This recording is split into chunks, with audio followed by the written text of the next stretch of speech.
Okay, நான் காட்ட போகிறேன். ஒரு ஃபஸ்ட்டு இருக்கிற கொஞ்சம் இது மட்டும் பேலோட்ஸ் மட்டும் காட்டுறேன். ஓகேவா? இதை நீங்கள் அப்படியே என்ன பண்ணுங்கள், நீங்கள் டவுன்லோட் பண்ணிக்கோங்க, இல்லை காப்பி பண்ணி ஏதோ ஒன்று பண்ணிக்கோங்க. ஜஸ்ட் நான் காட்டுறேன். ஓகே, இதை காப்பி பண்ணிட்டு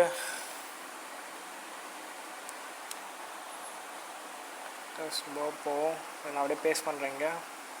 ஸோ இது எல்லாமே இங்கே பேஸ்ட் ஆகிடும். ஓகே, நமக்கு ஆல்ரெடி தெரியும் இது வந்து என்கோட் பண்ணியிருந்தால் மட்டும்தான் நமக்கு ஒர்க் ஆகும் சொல்லிட்டு. ஸோ இது ஆல்ரெடி யூஆர்எல் என்கோடிங்கில் இருக்குது. நம்ம அது எதுவும் நம்ம ட்ரை பண்ணணும். ஓகே, அது ஆட்டோமேட்டிக்காக